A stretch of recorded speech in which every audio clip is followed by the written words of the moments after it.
Well, Aja, there were some really improved performances within that game against the Lynx. You played them now 4 times this season. What did you take out from the third time you played them to what you did today? Because it certainly looked like there were a lot of changes in the way that you went about the Lynx today. Yeah, we make adjustments. I think we defensively looked really good on the defensive end, holding a top-notch offensive team to 80.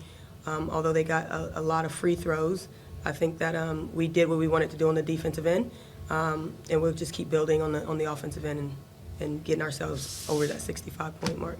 It certainly looked like, because I watched the game a week ago here, and it definitely looked like the tempo changed in the way that you moved the ball. You were playing at one pace when you played Perth last time. It looked like you played at different paces. Is that sort of an adjustment that you made with this team? It is. More ball movement, more getting downhill. I think that's collectively what we're trying to do on the offensive end, whether we're playing Perth or anyone else. And we showed spurts of it today, so there's something to be proud of. Does it feel like parts of this is coming together? Because certainly, like, it wasn't a great situation when you were halfway through the third term against Townsville on Tuesday, but after that seemed to lift quite a bit, and you were able to put some points on the board, you were able to get some transition points. Even today, like, you had 15 points from turnover, you had 14 fast break points. You had none of that last week when you played Perth in that same game. All positives, all things that we need to make sure we keep stacking on, and yeah, look, it's don't count us out yet. It's coming. It's coming.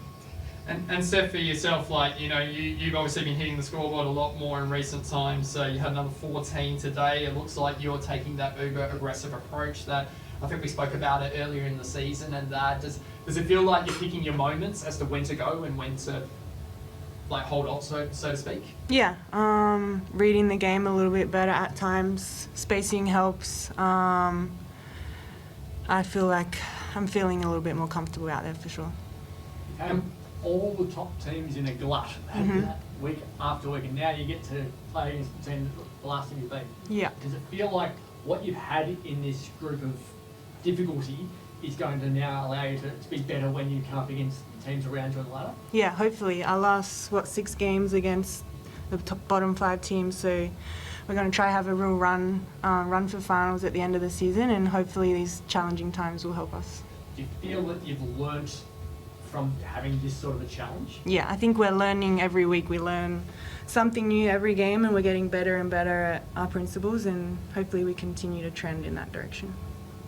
And just quickly from me, Charlotte Whittaker, she's settling in well by the looks of things, so starting to get her idea about where you want her for spacing, for where she is on the court. She showed some nice signs off the ball today. Absolutely. Is that just a case of, like you've talked about, stacking days and getting her to play the position that you want?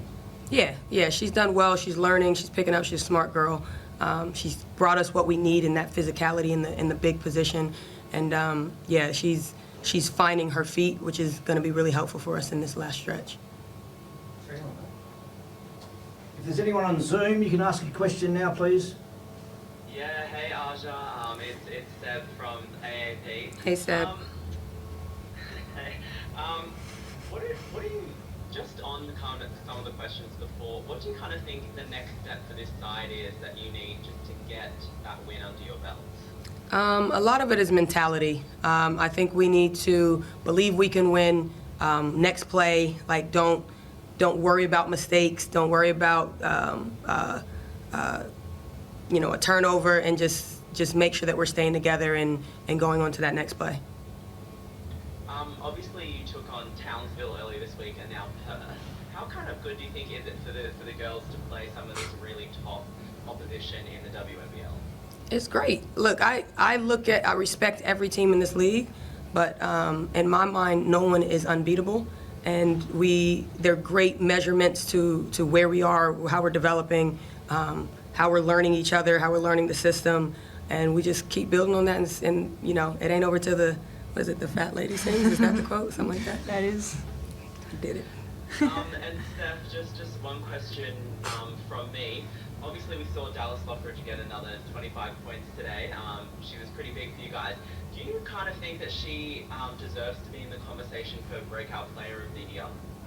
Yeah, 100%. She's had a big opportunity this year as a starting point guard, and she's really grabbed it with 2 hands. She's probably one of our best scorers, if not our best scorer, and she's continuing to grow. So for sure, she would be one of the big main names in that conversation. Awesome. Thanks, guys. That's all I have. Thank you.